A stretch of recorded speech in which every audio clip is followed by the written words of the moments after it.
Hello, everyone, and welcome to today's episode of The Drawing Board. My name is David Franklin. I'm your host. Thank you so much for joining us today. When we're going to be answering the question, what is depression, what is clinical depression, and might you have one of them? Depression is something we're seeing more and more of in the world around us.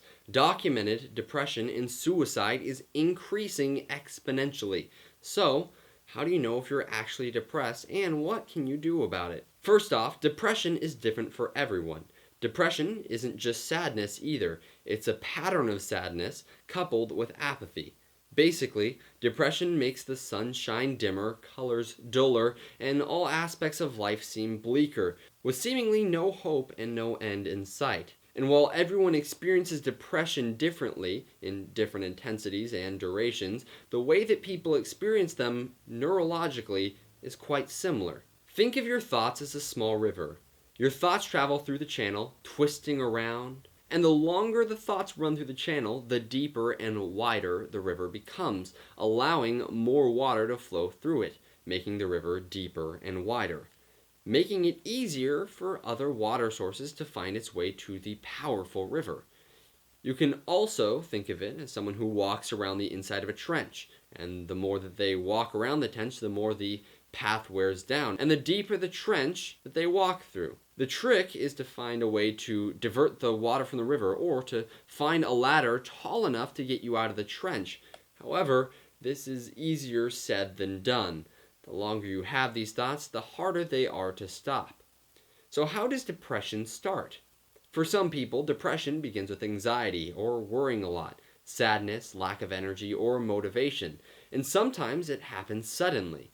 This sadness, anxiety, or lack of motivation might come from the death of a loved one or the sudden end of a meaningful relationship, feelings of inadequacies, or moving states, or a serious accident. Because those feelings are total normal for everyone, people can go on feeling sad, anxious, or void of motivation for days, weeks, or months without themselves or others noticing their inherent depression.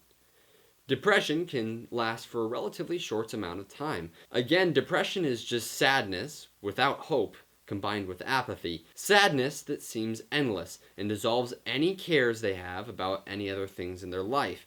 If caught early, the channels in your brain are more shallow and easier to escape. However, if not confronted or treated, symptoms can go on for years upon years. Anyone can experience depression, some more or less intensely than others for different amounts of time. However, many people are clinically depressed, meaning that they have a genetic tendency to feel depressed with or without reason. So what should you do if you think you might be depressed? First off, hope is not lost. There are medicinal and or psychological ways to learn to combat and work with depression. Secondly, as always, consult a doctor. Researching things on the internet can always make you feel as if, I have all of those tendencies and must have cancer and are dying. This is, of course, a list of scientifically backed traits. Yes, they are all true, but these traits can also be present in people, even if they aren't truly depressed, and seeking a doctor can help you find out if you have some of those traits. That being said, I recommend seeking care as soon as possible because it's easier to work your way out of it earlier in the onset. But if you do think you are feeling depression, it is better late than never. Thank you so much for watching today's episode of The Drawing Board. My name is David Franklin. I'm your host, and thank you so much for joining us for today's episode and our entire psychology series.